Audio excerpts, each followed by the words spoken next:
Hello friends, welcome to my channel. இன்றைக்கி நம்ம புதுசாக ஒரு விஷயத்தை வந்து கற்றுக்க போகிறோம். அதாவது எப்படி ChatGPT ஒர்க் ஆகுது அப்படின்றது நீங்கள் எப்போயாவது யோசித்துருக்கீங்களா? நம்ம கேட்குற கேள்விக்கு வந்து எப்படி கரெக்டாக வந்து ரெஸ்பான்ஸ் பண்ணுது. இப்போ நம்ம ஒரு ஃபோட்டோ கொடுத்தோன்னா அதை எப்படி ஆல்டர் பண்ணி தருது, இல்லை ஒரு மியூசிக் கேட்டோன்னா இது எங்கே இருக்குது அப்படின்னு சொல்லி கண்டுபிடிச்சி தரதோ. அப்படியே இல்லாமல் நீங்கள் வந்து இப்போ ஒரு மெசேஜ் டைப் பண்ணுறீங்க அப்படின்னா, hi I will meet you அப்படின்னு சொல்லி நீங்கள் நிப்பாட்டிட்டிங்கன்னா கீழே வந்து சஜஷன்ஸ் வருது இல்லையா? Tomorrow, today evening, day after tomorrow, அந்த மாதிரி எந்த சஜஷனாக இருந்தாலும் அதெல்லாம் வந்து எப்படி வருது அப்படின்னு நீங்கள் திங்க் பண்ணியிருக்கீங்களா?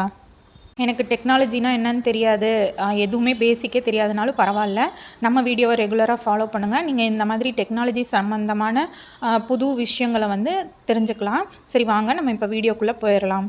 மெஷின் வந்து நம்மளோட மொழியில் நமக்கு வந்து ரிப்ளை பண்ணுறதோ, இல்லை நம்ம கேட்குற ஆன்சரை வந்து எடுத்து கொடுக்குறதோ. இப்போ நீங்கள் கூகுளில் போய் சர்ச் பண்ணிங்கன்னா உங்களுக்கு என்ன முக்கியமான விஷயம் வேணுமோ அதை எடுத்துகிட்டு வர்றது, உங்கள் கூட வந்து பேசுகிறது. இப்போ கஸ்டமர் கேர்லாம் மெஷினே பேசுது இல்லையா? இதுக்கெல்லாம் யூஸ் பண்ணுறது வந்து லாங்குவேஜ் மாடல் அப்படின்னு வந்து சொல்லுவாங்க. லாங்குவேஜ்னால் ஒன்றும் இல்லை, நம்ம பேசுகிற இங்கிலீஷோ தமிழோ என்ன லாங்குவேஜாக வேணால் இருக்கட்டும், அதுதான் வந்து லாங்குவேஜ் மாடல். இப்போ நம்ம எப்படி யாராவது கேட்குற கேள்வி வந்து நம்ம மூளைக்குள்ளே போயிட்டு மூளையில் இருக்கிற நியூரல் நெட்வொர்க்ஸ் மூலமாக நம்ம திரும்ப ரிப்ளை பண்ணுறோமோ, அதே மாதிரி சிஸ்டமுக்கும் வந்து நம்ம இன்பில்ட் பண்ணுறோம். ஆர்டிஃபிஷியல் இன்டெலிஜென்ஸ் அப்படின்றது ஒரு பெரிய சப்ஜெக்ட்டு. அதுக்குள்ளே மெஷின் லேர்னிங், அதாவது மெஷினை வந்து கற்றுக்க வைக்கிறது, ட்ரெயின் பண்ணுறது, செய்கிறது, அது வந்து மெஷின் லேர்னிங். அந்த மெஷின் லேர்னிங்குள்ளே ஹியூமன் மாதிரி திங்க் பண்ணுற பிரெயினை வந்து செட் பண்ணுறது வந்து டீப் லேர்னிங். நியூரல் நெட்வொர்க்ஸ் நமக்கு எப்படி ஒரு ஹியூமன் பிரெயினோ அதே மாதிரி மெஷினுக்கும் வந்து நம்ம நியூரல் நெட்வொர்க்ஸ் அப்படின்னு சொல்லிட்டு ட்ரெயின் பண்ணுறோம். இது கூட அட்வான்ஸ் அதுக்குள்ளே இருக்கிறது தான் வந்து லாங்குவேஜ் மாடல்ஸ் அப்படின்னு சொல்லுவாங்க. இப்போ லாங்குவேஜ் மாடல்ஸை வந்து நிறைய லாங்குவேஜ் மாடல்ஸ் இருக்குது. Statistical, pre trained, large language model, neural language, transformer language மாடல்ஸ்ன்னு சொல்லிட்டு நிறைய இருக்குது. இங்கே வந்து நம்ம முக்கியமாக எதை பார்க்க போகிறோம் அப்படின்னா லார்ஜ் லாங்குவேஜ் மாடல். அதாவது லாங்குவேஜ் மாடல்னால் என்னன்னு இப்போ வந்து உங்களுக்கு ஒரு கிளியர் ஐடியா கிடச்சிருக்கும். இந்த லாங்குவேஜ் மாடல்லேருந்து லார்ஜ் லாங்குவேஜ் மாடல், அதாவது நம்ம யூஸ் பண்ணிகிட்ருக்க உங்களுக்கு ஈஸியாக தெரிஞ்சது வந்து என்னென்னா ChatGPT, அது வந்து எப்படி எவால்வ் ஆச்சு அப்படின்னு சொல்லி பார்க்கலாம். 1967 எலைசா வந்து யூஸ் பண்ணியிருக்காங்க. இது உங்களுக்கு எல்லாருக்குமே தெரியும். நம்ம ஏதாவது இன்ஸ்ட்ரக்ஷன் கொடுத்தோன்னா அந்த இன்ஸ்ட்ரக்ஷனுக்கு மட்டும் அதை ஆக்ட் பண்ணும், மற்றபடி அதுக்கு வேறு நிறைய ரிப்ளை பண்ணவோ செய்யவோ அதெல்லாம் தெரியாது. ஒரே ஒரு இன்ஸ்ட்ரக்ஷன்ஸில் மட்டும்தான் அது வந்து ஆக்ட் பண்ணும். அதுதான் ஃபஸ்ட்டு ஹியூமனோட டெக்ஸ்ட்டுக்கோ மெசேஜுக்கோ வந்து ரிப்ளை பண்ணுற ஒரு மெஷினு. அதுக்கப்புறம் பார்த்திங்கன்னா எக்ஸ்கேலிபர் அப்படின்னு சொல்லிட்டு ஒன்று வந்து கண்டுபிடிக்கிறாங்க. அது 1980. அதுக்கப்புறம் RNN, அதாவது நியூரல் நெட்வொர்க்ஸ்லேயே ஒரு புரட்சிகரம் தான் அந்த RNN வந்து நல்ல ரிப்ளை பண்ணும். பட் இருந்தாலும் ஒரு இன்ஸ்ட்ரக்ஷனை ஒரு டைமில் தான் அது வந்து ரிப்ளை பண்ணுற மாதிரி இருக்கும். இப்போ நிறையா கொடுத்தோன்னா அது கன்ஃபியூஸ் ஆயிரும். அதுலேயும் சில ட்ராபேக்ஸ்லாம் இருந்தது.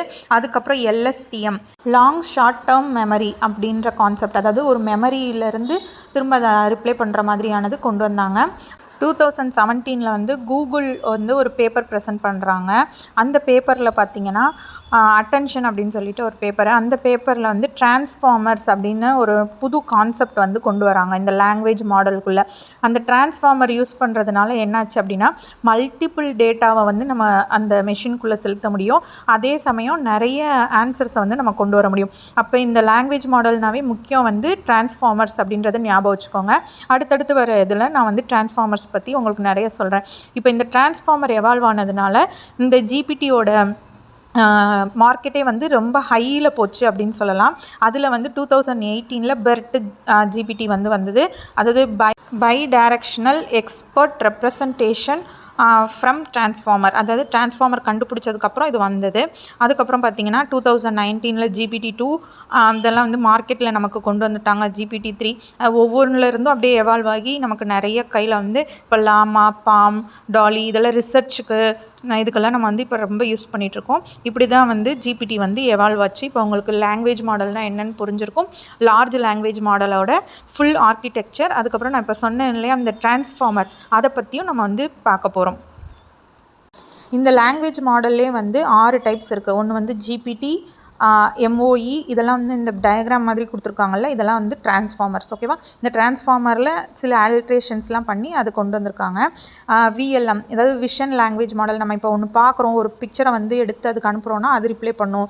அப்புறம் large reasoning model, small language model, large action model. இப்போ ட்ரெண்டில் இருக்கிறது வந்து ஸ்மால் லாங்குவேஜ் மாடல் இதுக்கு வந்து நிறைய டிமாண்ட் இருக்குது மார்க்கெட்டில்.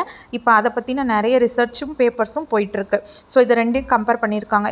ஸ்மால் லாங்குவேஜ் மாடலையும் லார்ஜ் லாங்குவேஜ் மாடலையும் கம்பேர் பண்ணி ஒரு டேபிள் கொடுத்துருக்கேன். இப்போ ஜிபிடியை தாண்டி அட்வான்ஸ்டாக வந்து லைட் வெயிட்டில் கம்மி மெமரி ஸ்பேஸில் கம்மி காஸ்ட்டில் வந்து ஸ்மால் லாங்குவேஜ் மாடல்ஸ் இப்போ எவால்வ் ஆகிட்டுருக்கு. இதுக்கப்புறம் வரக்கூடிய வீடியோஸில் நம்ம இந்த லார்ஜ் லாங்குவேஜ் மாடல் வந்து எப்படி வந்து கன்ஸ்ட்ரக்ட் பண்ணியிருக்காங்க, அதிலேருந்து எப்படி நம்ம அவுட்புட் ஜென்ரேட் பண்ணுறோம், அப்புறம் முக்கியமாக சொன்னேன் இல்லையா இந்த டிரான்ஸ்ஃபார்மர்ஸ் அதை பற்றின ஃபுல் ஆர்கிடெக்சரும் நம்ம பார்ப்போம். இந்த வீடியோ உங்களுக்கு ஏதோ ஒரு சில விஷயங்களை கற்றுக் கொடுத்துருக்குன்னு நினைக்கிறேன். அப்படி சப்போஸ் உங்களுக்கு கற்றுக் கொடுத்துருந்தா மறக்காமல் லைக் பண்ணுங்கள், ஷேர் பண்ணுங்கள், சப்ஸ்கிரைப் பண்ணிடுங்க. தேங்க்ஸ் ஃபார் வாட்சிங். உங்களை அடுத்த வீடியோவில் சந்திக்கிறேன். பாய்.